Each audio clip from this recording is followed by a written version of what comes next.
I've got a 4-foot tank in storage, a space to put it in the studio, and some dream fish that I want to get for it. Let's make something awesome.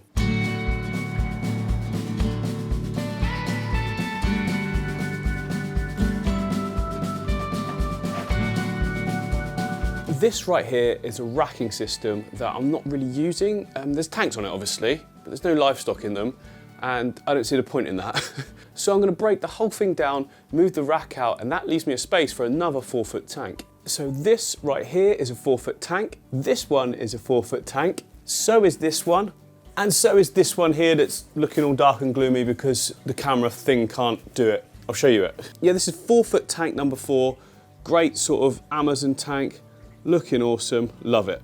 So in this new area will be tank number 5. Now, do I really need a 5th 4-foot tank? No, of course I don't, nobody needs that, but I really want it. So the first thing that I'm gonna need to do is just take everything down, obviously drain the water out. There's no livestock in anything, so that should be pretty quick.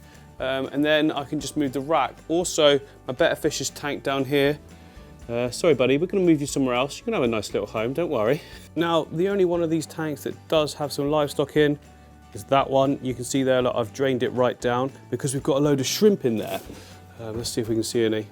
I've taken most of them out and I'm just seeing now, there we go, look. There's just a couple left. The rest of them are all down in here, look, there's so many in there. Loads and loads of babies. I'm gonna do a new setup for them. So yeah, I just need to, it's taking forever, but it's worth it. You know, even baby tiny shrimplets will one day be big ones, remember? And then they'll make even more. So it's worth taking out, so, oh my goodness, there's way more than I thought. Just sat here looking then, I could see them swimming everywhere. I'm gonna be here a while, oh yeah.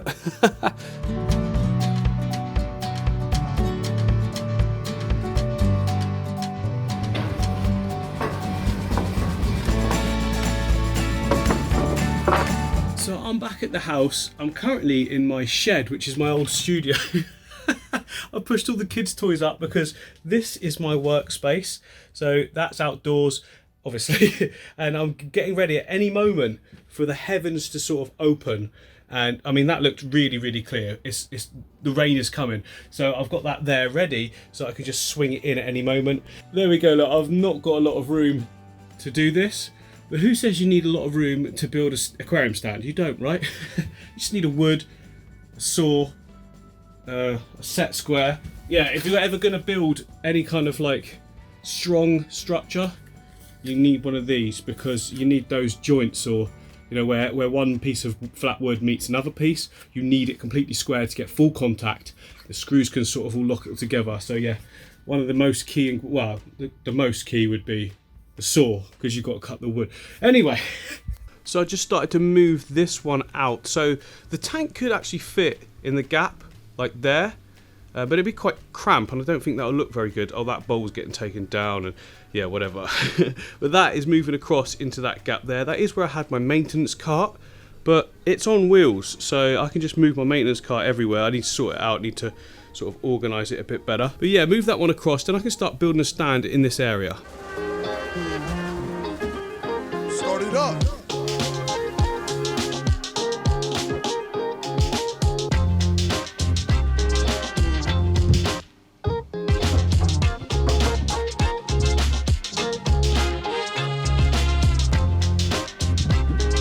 So this is not a stand building tutorial at all. There's people way better at it than me, but I can build something chunky enough to support the weight. Basically, we've got two sort of sections like this, look. So see how this piece is on top, which means all the force is transferred down. There's no sort of screws holding it, it's just self-supporting. And there's just like a rectangle of that on one side and a rectangle of that on the other side. It's pinned across at the bottom, which is only temporary because I'm going to actually pin it across halfway up. So I've got a shelf. So I've got two shelves, one on the base, one halfway up, and then I've got the actual top that the tank will sit on. Now these here go across the top. Like I've labelled that right one because I lined it all up perfectly. So it sits across the top like that.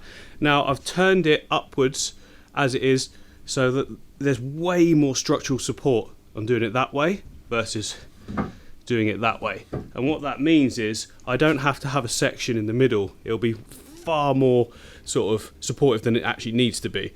Back over here with the African tank, I did put one in the middle because these were all flat, laying like horizontal rather than vertical on the top.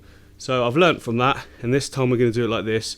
It means that I don't have to put anything in the middle, and there's more space for storage, look. So yeah, that should be good. Now, to make sure that my screws can go beneath that sort of thickness, I've drilled pilot sort of holes. Not sort of, they are pilot holes. So they come about halfway down, which means the screw should go nicely into the wood beneath it, you see? Simple stuff. And remember, none of these screws are load bearing, so technically I could just stack all this wood on top, put the tank on top as well, and it'd be absolutely fine. But you know, we don't want to risk that. We want to actually sort of pin it in place a little bit.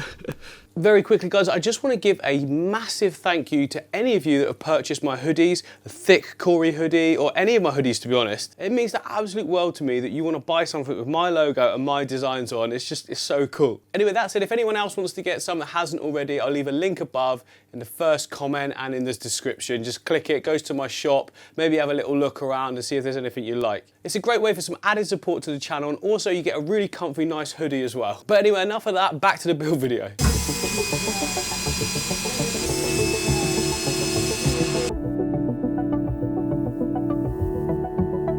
That is the sort of basic frame sorted. Now we can put all the ply around it. Now that looks disgusting, doesn't it? And that's because I found this side of the road somewhere. Someone was chucking it out. So I went and asked, I said, look, is it okay to take that wood? They're like, yeah, we're not using it. It was on an industrial state, they were throwing it out, and yeah, why not reuse it? Look how thick that ply is. That's expensive load of wood there that I've managed to get for free. I've got the side panels as well, and I've got the shelf. It's got this sort of glue stuff on it, but it doesn't matter because we're not going to see that at all.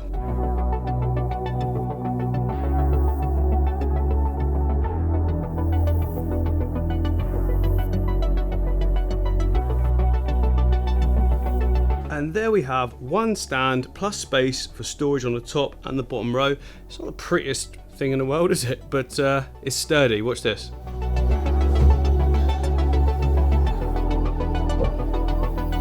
Yes, these are Crocs. So I'm confident that I could actually put the tank straight on top of that, but just to make sure, I've got these like laminate floor underlays, a couple of sheets of that go on top. Obviously I'm going to trim it to fit, but that works absolutely perfectly. It's the same as what I've used on this tank over here, look, so you can just about see it. So it worked perfectly, and that one wasn't even perfectly flat. risky, never mind.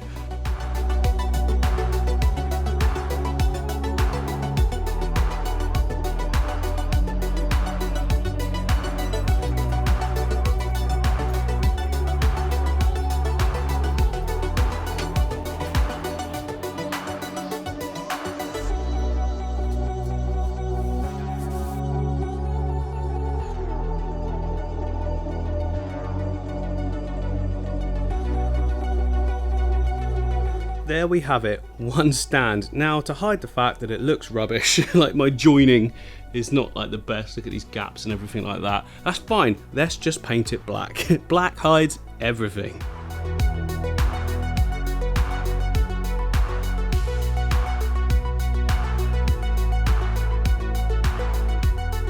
Right, that is looking pretty sweet, considering it cost me in total probably about, I don't know, say £55–60, which is about $80, something like that.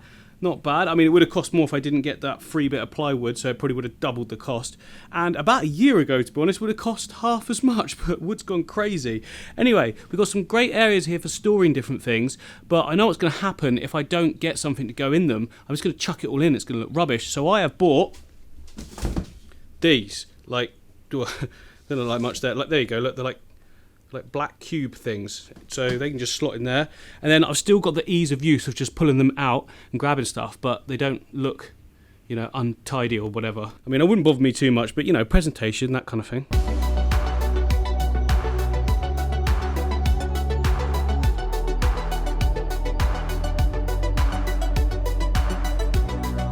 Now, I'm going to go on record here and say that I designed it all to fit that perfectly. I really didn't. What a stroke of luck. I measured it up before I went to the shop. 3 of them will fit perfect, but I didn't know it was going to fit that perfect. That's awesome. Look at this from a distance, look. Oh, I nearly fell over. Looking good. Problem is though, guys, at the state of the studio. Need to clean this up. And everything is now clean, but the tank is right here, ready to go on top. I've got it up this point. I haven't put it on top yet. I'm not going to do that by myself, obviously, but I haven't put it on top yet because I need to flip it on its side and put the backing on there. I want to put like a frosted background on, and it's a lot easier to do when it's actually turned and, you know, flat rather than vertical, because all the stuff just drips off. You can still do it. I've done it before. I actually did it on that tank, but yeah, I just want to do it like this. It'll be easier.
So that is the tank up, the background on. I mean, it doesn't look like it there. But anyway, now we need to fit some lighting. Now, I don't just want to buy something off the shelf, do I? I'm going to make this really complicated. So here is what I am doing. This is a curtain rail. Just so happens to be just the right diameter to fit into, this comes off by the way, hang on. There we go, that slots right into there. That can be attached to the wall. And then I've got 3 of my LED floodlights. 1, 2, there's one still in the box there. 3 of these. These are 20 watt daylight, cool white, you know, 6,500 Kelvin. Obviously they haven't got a long bit of wire to them. So I've also got 10 meters worth of wire. So I'm going to attach those to the curtain rail by drilling holes and just bolting it all. Got bolts as well, got a pack of bolts.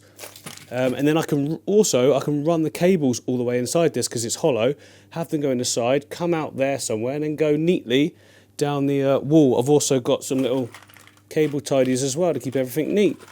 Hopefully it works. Maybe it will, maybe it won't. There's only one way to find out.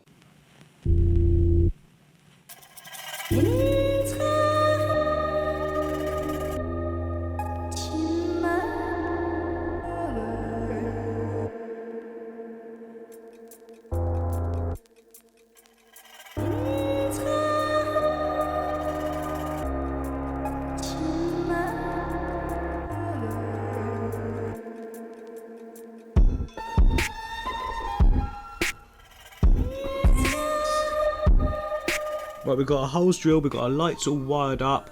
Now, if you want to know how to sort of wire electrics, this is not the channel for that, and I don't pretend to know enough about it. I know how to basics, I know, but I don't really feel confident teaching people. If you want to look that up, there's plenty of channels that will tell you how to rewire things and that sort of stuff. Anyway, so we got main hole there that will go in the middle section just to lock it on, and that means we can rotate it left and right if we want to or whatever. Bigger hole, which was harder to drill and chewed it a little bit, but it doesn't matter. That's what our wire is going to sort of pass through. It should be able to pass through all 3 of those all the way to the end. Fingers crossed anyway.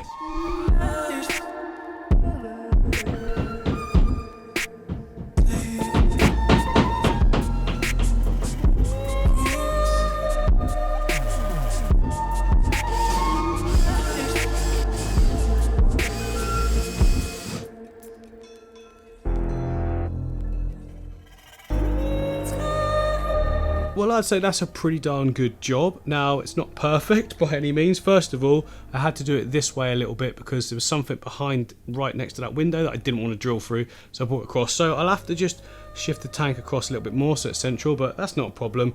I'll still be able to put my cart in here, my maintenance cart.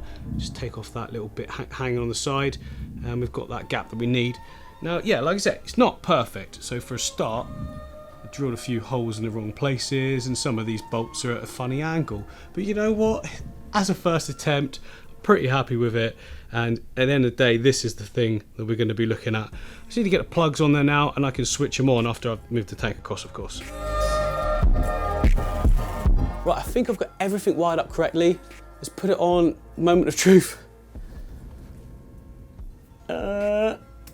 Yes! Brilliant. I've just realised something. I've not even leak tested this tank yet. I'm just going to halfway fill it up with water, just make sure everything's okay. I mean, there's not going to be anything wrong on the top, so yeah, take 2 seconds.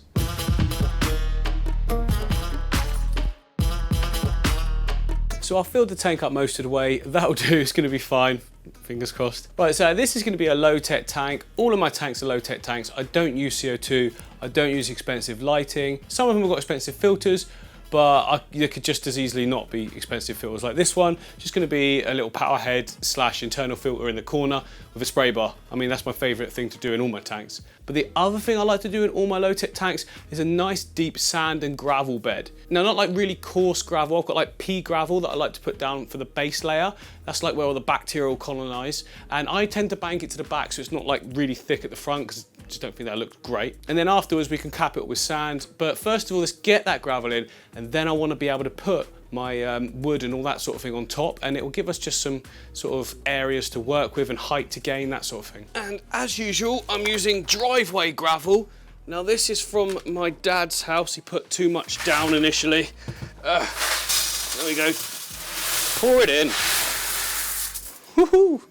Now you can put this in bags. Sometimes I do, sometimes I don't. For this scape, I just want to pour it in like this. It's really good stuff. Right, that's one bucket. There's two.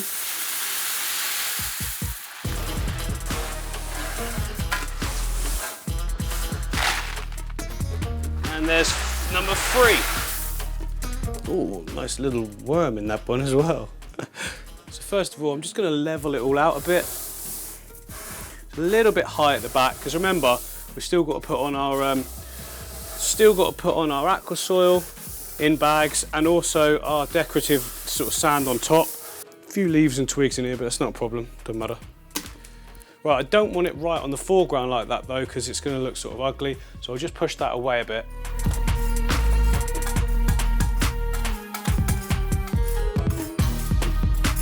And there we go, really good base to start from. The lighting's in, oh, we're all ready to go, love it. I'm gonna get some hardscape in. I wanna just pick how my wood's gonna sit.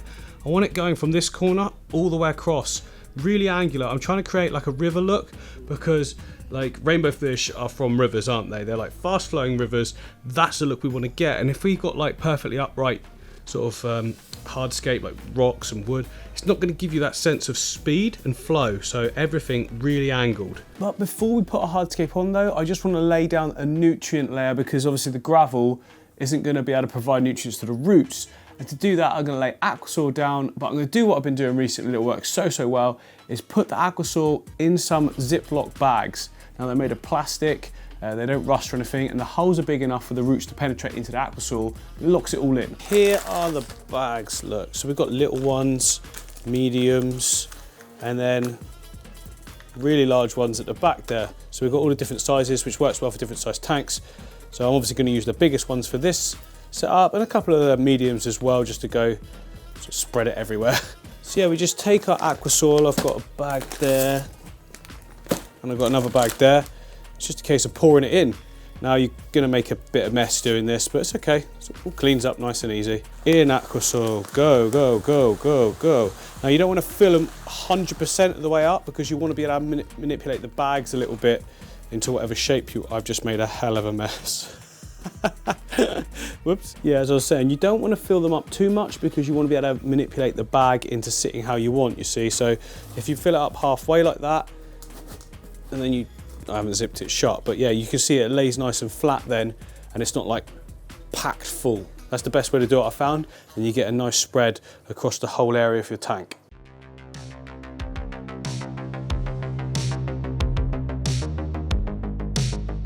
So So that's all our nutrients taken care of. Don't worry, it doesn't have to be like in every single gap. The roots like find their way to the nearest nutrient source anyway.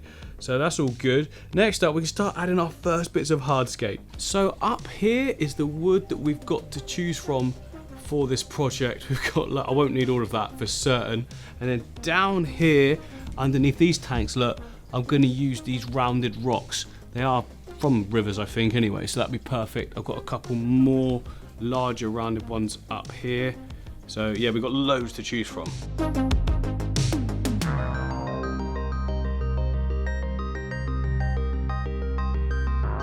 Right, I'm not trying to look baller or anything. I've been waiting to do this for quite a while, so I've been going to the shop and just picking up wood whenever I can.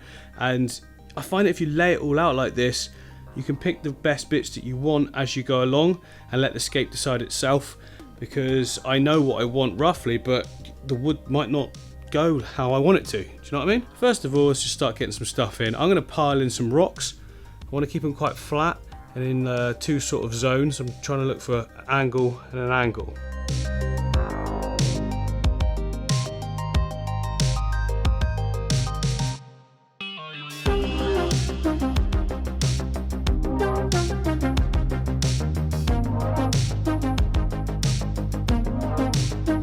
Right, I know, that looks completely odd. Don't worry, I'm just getting some rocks in at this point, just to sort of give me a shape. I'm trying to get that sort of, I don't know, a cross V action.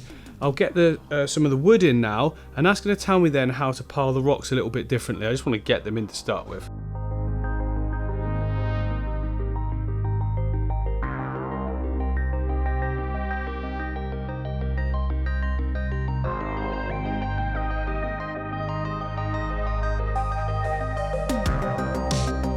Right, I'm really liking that so far. It's dramatic, probably dramatic as well, isn't it? So what I've done is left the channel, look. You see there at the back, that's where the filter's going to be placed, the internal filter, blasting water down this way towards this corner. So we've got like a diagonal flow, and that'll probably be the swim area as well in that middle sort of section. Now, some of the parts are ugly, like that flat spot where it's just elevated. So what we do now is go around and use more of the stones just to fill in areas, maybe take some away because it's a bit of a straight line, for instance. That area is quite good. Yeah, it's looking good, pretty good over that section. Maybe a little one just in the foreground or something, just to break up that straight line, or even just bring another one like slightly inwards. I think we need a bit more height in that back section then, and yeah, that should be about it. And then we can start putting in all the detail stones and the, you know, the decorative gravel on top. Oh, we're nearly there already with the hardscape. That didn't take very long, but when you know, and that's what I was going for. Real big direction.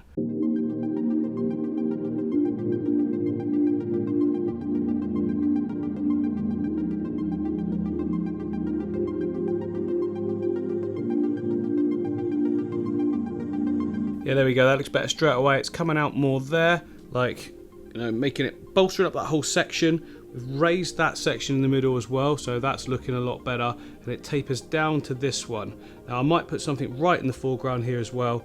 Not sure yet. Once I get the sand in and all the gravels, we'll be able to see, and then we can decide if we need any extra or not. But if we stand back, it's looking pretty good, isn't it? Excited for this, really excited.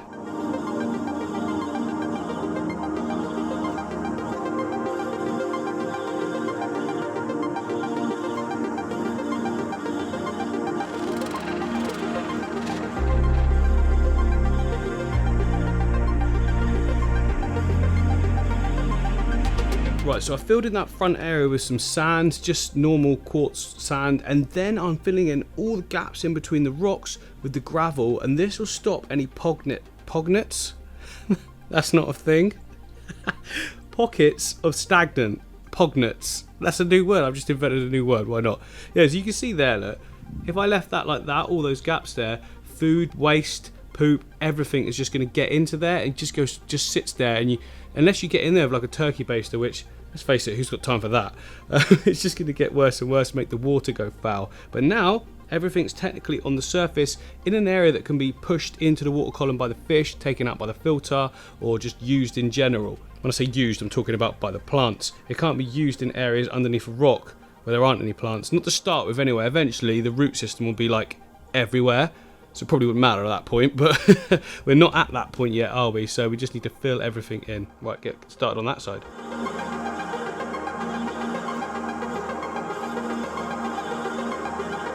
Right, so the process I was doing on this one was just laying in the sand away from the rocks and then chucking all the gravel in between the gaps, and it's naturally done that thing that I tell you guys to do, which is sprinkle it near it and let it fall down where it wants to go. And I love the look that it's given us a really natural look. I've not done that myself. You know how usually I just let go of the gravel on top of the rock, let it fall down. I did do that, sorry, in these front ones, but like the rest of them, it's just flowed that way. Looks so good, doesn't it? Absolutely loving it. We've got like a nice lighter channel down the middle, as if there's a gap flowing through. What I need to do now is fill in the background area and raise the height of it quite considerably, because at the moment it needs to come up to about there.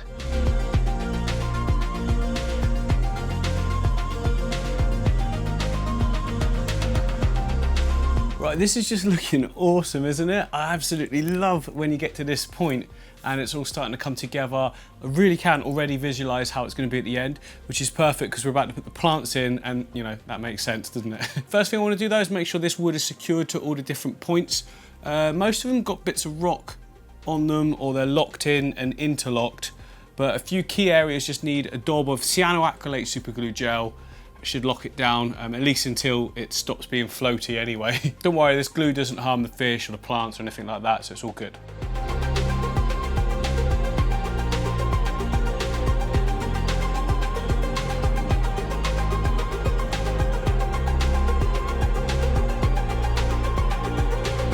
Okay, that is everything locked down. It's all solid. Tap test. Everyone knows internationally that is the way to determine something's locked. Tap it 15 times, and if it isn't collapsing, you're all good. Well, we want to add our first plants now. Now for that, it's going to be moss. I want to get a lot of moss on this wood. I know it's nice, but moss looks even better, and I just want to follow it all the way along these long branches as much as I can, really. Some areas are really awkward to wrap in moss, so I'll glue in some places, but most of them I'm going to wrap with a cotton wool. Or sorry, cotton thread, some of you guys call it. There we go, look, just use that, nice and green so you won't see it on the moss, and just wrap it round. And we have got lots and lots of weeping moss from Tropica to use. Yeah, there we go, look. Weeping moss. It's called Vesiculara. Not necessary, weeping moss is fine. And it looks so good. Oh, look at that.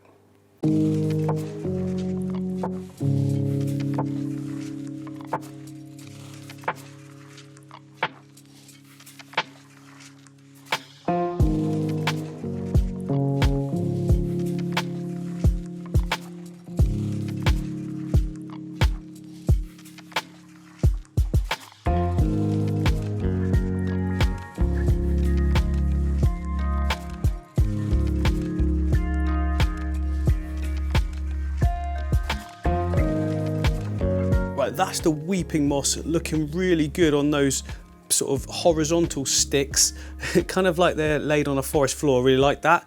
Now down by the rocks here, the pebbles, I want to place a different kind of moss, and it doesn't look vastly different at the moment, but once they start growing they look completely different. This one is Christmas moss, and it stays like, it's like little Christmas trees when it grows out. We'll see later on, but yeah, I'm going to place it all around the rocks. I'm just going to glue it to them in certain little sections, not the whole rocks, and that should look great.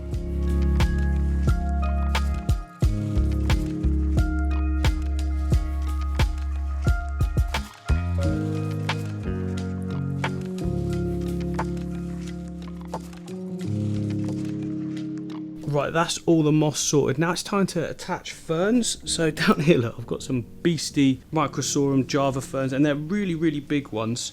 Really healthy though. What I want to do is place them over in this corner and down quite low, right in amongst it all, because obviously we're going to have the flow blasting that way. And Java ferns, they're pretty good in flow, to be honest. It's not like stems that get absolutely blasted, so they should be okay. And then I'll just whittle it down in little points, getting smaller and smaller, and then one more big one over that side, so you've got the two focal points and a sort of clear gap in the middle. I think that should work well.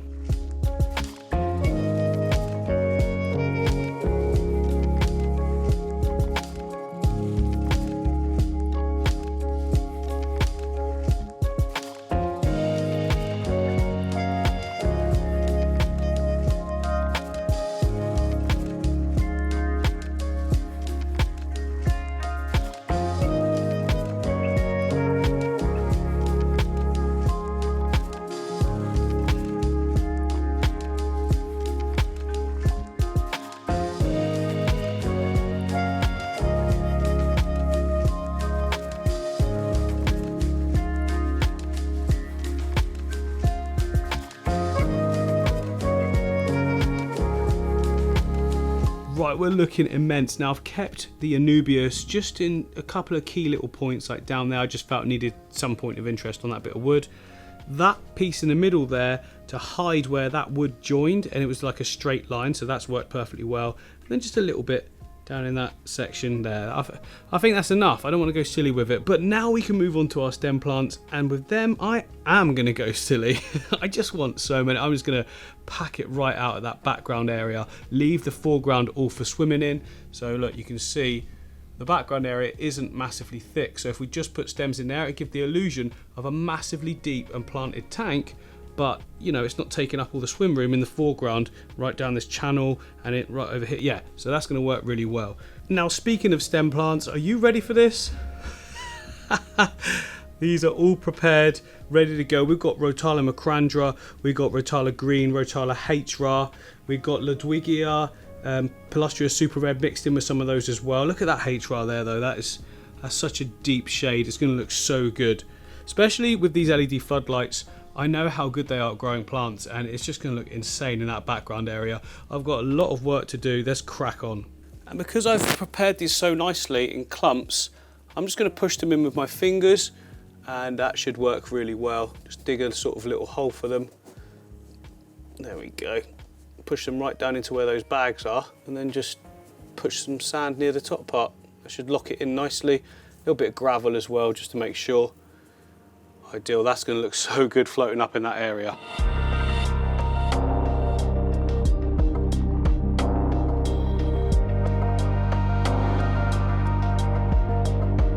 Right, I've planted a load of the Rotalas already. There's a mass clump of them in the middle there. We've got a good amount at the side, some down that back area, loads all across the back as well. That's as much I want to do for the minute. I've still got some left, look, but I want to plant those, I think, once I've filled it up with water. And now for the star of the show. This plant is amazing. Let me just look up the name because I've forgotten it. There it is there on the Tropica website. Let me click it, see if you can see more about it. Species are widespread all over the tropics. Yeah, it's awesome. It just looks like a long grass. I don't know why I'm filming the screen though. What am I doing? But I've actually had this one growing for quite a while, so you can see I've got such good length on it. Now I want to place it right in that back corner there, and it sort of go with the flow over that way. I think that'll look so good.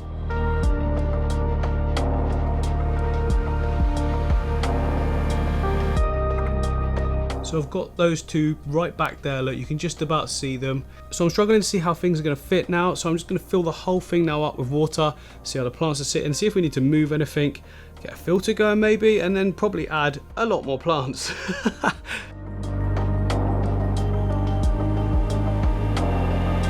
Right, I'm really happy with the tank so far. I'm already seeing things that I want to add to, like gaps in the middle there look like rubbish, and that gap there, for instance. But what do we say we just get the filter in first of all, just check out that flow, make sure it's all good.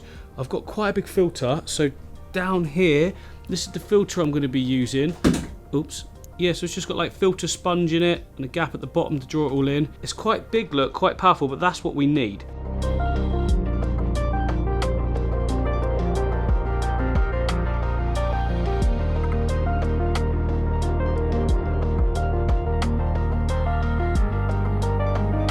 Okay, that's quite powerful.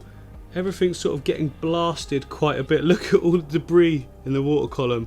We're all very misty at the moment, bubbly. There's bits going everywhere. Yeah, I'm gonna have to slow that down. That's fine. I can just pack the filter with a little bit more media, and that sort of halves the flow, if you like. At the moment, there's no filter floss in there. There's just the sponges. If I put the filter floss in, it massively reduces the flow.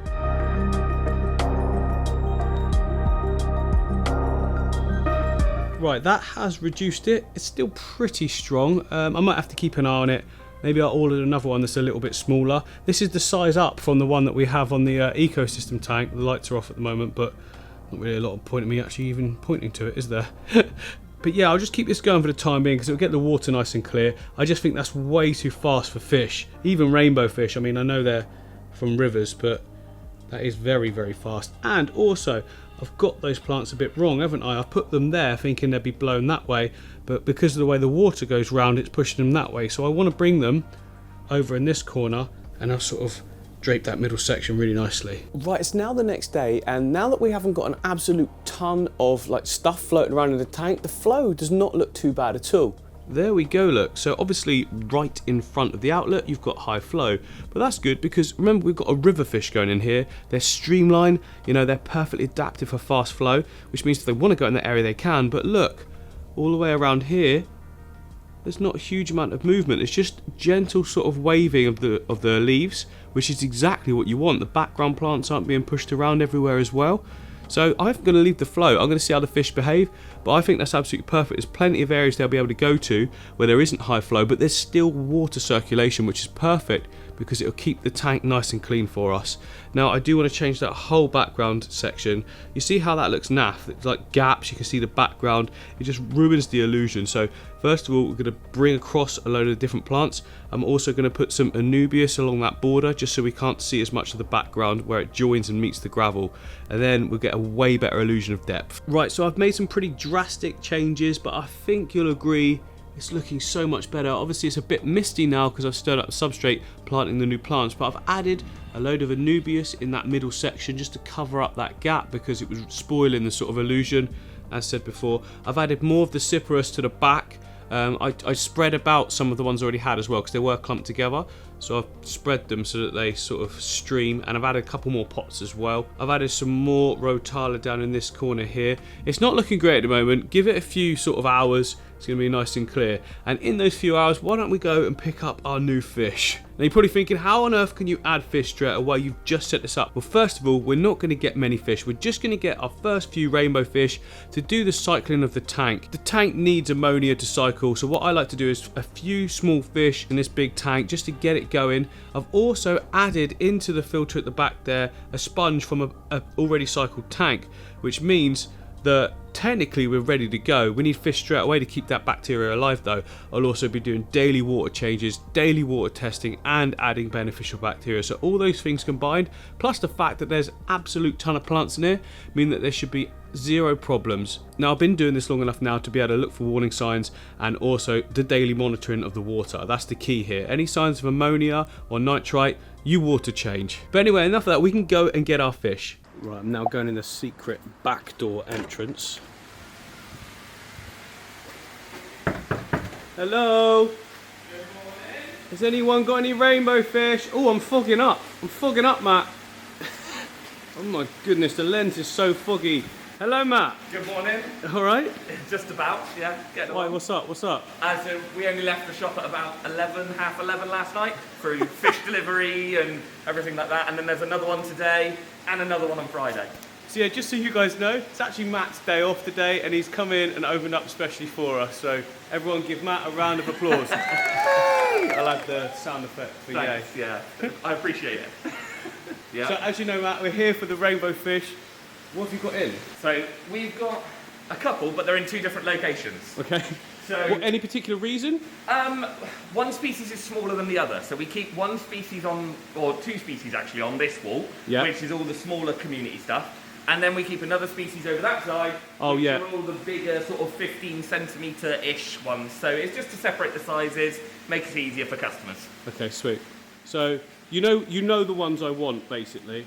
We're listing up again. Hang on, Matt. Yeah, so you know the ones that I want. Yeah. I've wanted these fish for so long. Have you got them in? Yeah. Yes. We've got Bozeman's over there. Okay. Is it Bozeman's or Bozemarni? I don't even. It's got an eye on the end, so Bozemarni is another name for it. Okay. So yeah, you'll hear them being called both. It's just the Latin name and the common name sort of being melded together, really. So both are right then? Yeah, okay, absolutely. Sweet. You'll get them called Bozeman's rainbow fish, or you'll get them called Bozemarni rainbow fish. Yeah, just depends who you are. But the other ones I wanted to show you were these little guys, which are the sunset dwarf rainbows.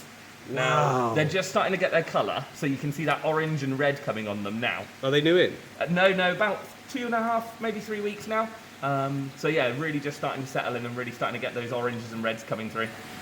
Yeah, hang on, the auto ISO is ruining it. Let me just adjust so you guys can see the colours better.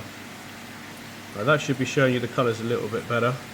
They are stunning. Yeah, really nice. And they're a bit smaller, so, maxing out around sort of 7, 8 centimetres, so you know, not too big. Okay, that might be a better option then if I want to go for larger schools. Yeah, exactly. Or larger shoals or schools, shoals? Probably shoals on Shoals. these guys, but yeah. Either or. Someone will correct you. You know it. But yeah, so they're a really nice one. But Okay. we have got a few other species on the far side of the shop. Okay, let's go. Let's have a look. I'll be fast forwarding this. So. Yeah, We went the long way round, Matt. that's good. There's workmen and stuff, and we're having new panelling done. So. Yes, I did notice. Well, look at this. Yeah. Stunning. Yeah, new woodwork, a few new tanks, Look a few. at that. Oh, it looks so good. Wow. Oh yeah, that's our discus system now. Oh my goodness. So we've only just changed that around. Yeah, that looks so good, Matt. And you've varnished this wood. I'm guessing you're going to Yeah. be doing that. It looks really good. It looks good either way. Yeah, that's it. That's it. But that looks so it good. looks warm and nice. Oh, these discus. Woo, they're stunning. Right, yeah, sorry. Anyway, Rainbow let's come fish. back. Rainbow. So, Wow. I know they're not rainbows, but wow. Anyway, yeah. so we've got. We'll leave your favourites till last. We've got blue rainbow fish in here, which is a bit of a mental tank at the moment because there's loads of earth eaters in here. But you can see the little blue rainbows up here. Wow. Oh, yeah, they're lovely. So a bit like a Bozeman's, but no yellow at all, and really just a real pop of blue in them. Okay. And then the sort of when they're showing off to each other, you'll get this yellow mohawk coming on them, like a golden yellow mohawk. Oh, there's a red one there as well. There's several we've got red ones. A few red ones in there as well, kicking around. I think there's less of them. I think there's only 4 or 5 of those left in there now. Awesome. Then top row. Oh, Go around the pillar. oh yeah. We've got black banded, so they'll get blues and reds on them. You can just see a bit of colour, but they're a little bit longer to colour up, those little guys. Okay, and they're a smaller one as well. It says 7 centimetres for those guys. Exactly, so there'd be a nice sort of smaller addition to it, so you can have a bigger group. Okay, I do want to do like a community if Yeah. I can. Yeah, yeah. What's the smallest school number you recommend? On rainbows, I'd probably, because this is for a 4 foot. Yeah, 4 foot. Yeah, so Heavily planted, so it's not like this masses of swim room, but I've got a really good channel coming down the middle of fast flow. nice, yeah, yeah. So that should be pretty good. Yeah, so I would think, I'd look at, for the bigger guys, I'd look at minimums of sort of 4s and 5s, and then Okay. for the smaller guys, you could obviously get a few more in there. But yeah, as with anything, the bigger group you have, the more impressive they look. Yeah. But you just got to remember those sizes, because some of them do get quite chunky, especially like the reds. The reds are probably, they're going to be getting up to 15 centimetres, so they're a really chunky size once Okay. they're older. Yeah, I mean, obviously I can adjust stocking levels, Exactly. down the line. You're all starting them off as juveniles. They're all starting off as really small little chaps. So they're going to grow in. You're going to be able to work out, And it's just, sometimes it's worth as well. So you won't be able to tell males and females. Oh, right, so it yeah. might be, a few months down the line that you have to separate a few out or mix a few up just to make sure that you've got good ratios of males and females. Yeah, good point. That's a very good point. But lastly, irritatingly behind our girder is our Bozeman's. So if you come this side, yeah, you can see. Oh, yeah. Awesome. Okay, so all of those are? There's one. So that's the coloured up male? Yeah, that's the coloured up male. And then you'll find that you'll have the sort of more silvery ones will be the females. Okay. Or subdominant males. Yeah, yeah, okay, so ratios? Again, you're going to be trying to usual. outnumber females to males normally, so the males will colour up and will display. So like two males to 3 females, or? yeah, even exactly. Yeah, even more if you can. But yeah, normally, as long as you outnumber them, they're absolutely fine. Okay, I think I definitely want to go for some of those smaller ones that you pointed out on the back. So can they go with these guys? Absolutely, yeah, Okay, they'll be sweet. absolutely fine. In a display, you might find some, if you're looking at breeding them, Yeah. then you're probably best on keeping single species, Okay. because you may find they might crossbreed, but it's going to be a very, very, very small chance in a community Yeah, of aquarium. course, yeah, to be expected. But yeah, if you're looking at breeding them, you would keep them singles, but if you're looking at a nice display, then yeah, I would just do a nice community of mixed rainbows, really. Okay, sweet, right. Well, I've got to get to Bozeman's because I just wanted them, ever since I first started researching the tropical fish, I always thought it was sort of out of my grasp.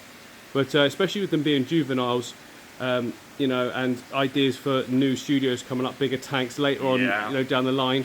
No, not saying any more about that right now. So yeah, I think can we go for 5 of the Bozeman's? Nice. And then, do you think 7 or so of the other ones, I the think smaller so, ones? nice little group of those. Yeah, definitely. In a 4-foot tank, I think heavily planted for filtration purposes, but we've got some really good flow. I think that's going to look awesome. Yeah, I think that's going to work really well for you. Sweet.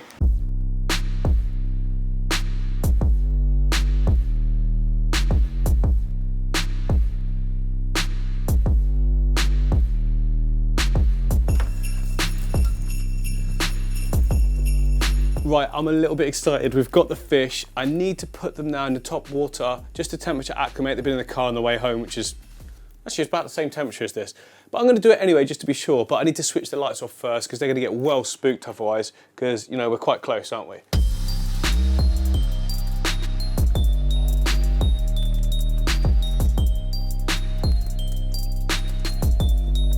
Oh, there they are, they're in the bags. I don't know if you noticed my subtle sort of flex there, switching off the light with my phone.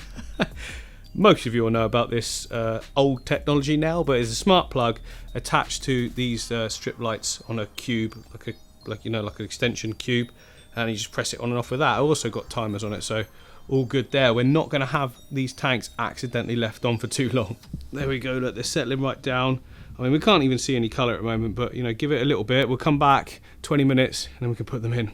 Right, it's now been 20 minutes and it's time to put the first fish in. What should we go for first? Let's go for the smaller ones first. Let's go for the Bosmanis. Right, so the Bosmanis at the moment are the smaller of the two, but that won't be the case always. The sunsets are actually quite a bit smaller, but, you know, give us time to watch the Bosmanis grow, colour up a bit more. Awesome.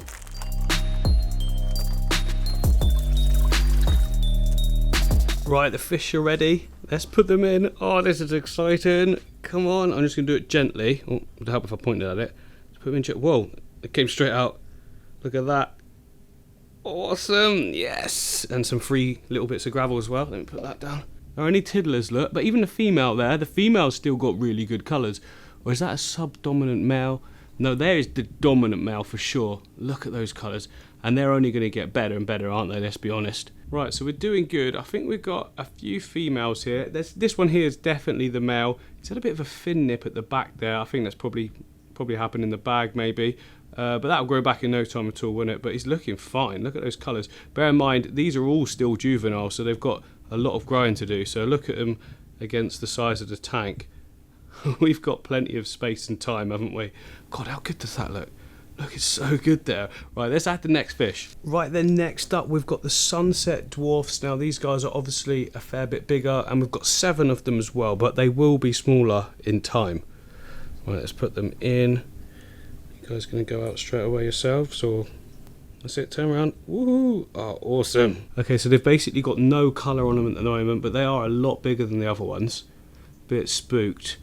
Let's give, oh, they're all over here. And the Bosmanis as well, look. And they're not a lot bigger. They are bigger, they're chunkier, but they're not, you know, massively bigger. I think that's going to be our male. It's hard to tell at the moment because, like I say, there's no colour at all. But that's all coming. It's coming on all the fish now. The Bosmanis are looking a lot better already. I mean, look at that one. That's the female. There's the male. Looking good. Starting to get some really good colour already. These guys just in. Not got anything going on yet. They're washed right out. Right, give me a couple of hours. We'll come back. We'll see some different behaviour other than just being spooked at the front here. And we'll see some far better colours as well. Right, one thing we do need to do now the fish in is add in some beneficial bacteria. I use API Quick Start. Absolutely awesome stuff. Not a sponsored post or anything, but it's what I always use and it does really well. Nice big amount of it. And a little bit more for good measure. So it's now been 24 hours since we put the fish in. The water's cleared up beautifully and the fish are starting to get some really good colour now. Right, I'm stood a decent way back because I don't want to spook them, because at the moment they're quite chilled and yeah, they've not seen a lot of me yet. But you can see, look, they're not all washed out now. We've got some reds and the edges. Look at that one. You little stunner. Yes, so that's a sunburst one. Oh, there's the Bosmani, look. There's the male Bosmani there. Looking so good. Yeah, and as I wanted, look, they're all sort of congregated in this middle section, the larger ones anyway, and they seem to be really comfortable in that middle sort of gap there, which is good. That's where the flow is coming down, you see, so they're obviously attracted to it. See, these guys are moving over there now as well. Oh yes, there we go. I'm so pleased that we've got some good colour. Look at that. I was a little bit worried that they might stay quite washed out because of the substrate being white. Now, that if that is the case, then I was going to add some more of this gravel, but they're definitely colouring up. Like, look at that. Looking good. They'll go even better for sure once we get some really good quality food in them and just keep sort of plumping them up. Remember, they're only juvenile still, so they've got quite a bit of growing left to do yet. But I'm so pleased so far. Like, the behaviour, look, everything. It's just what I wanted. Now, the flow, look, is calmed right down. We've still got some movement to all the plants. But basically, the the filter floss that I put in has done the job of slightly clogging up and reducing the flow a bit. I might have to adjust as I go, maybe just change it a little bit for something else. I don't know, but at the moment it's working well. Look at these two in the middle here. Oh, I can sit here for ages now, look, just chilling. Yeah, because what's quite cool is that I've got my little seat here, look, and if I sit on it, and then, oh, let me spin you around. I'm now sat on my chair at the perfect height for being able to film and just enjoy the tank. And, oh, can you hear that? It's quite creaky. But yeah, it means I can get some really nice sort of footage for you now. So just sit back and chill out and just enjoy the final shots of the tank.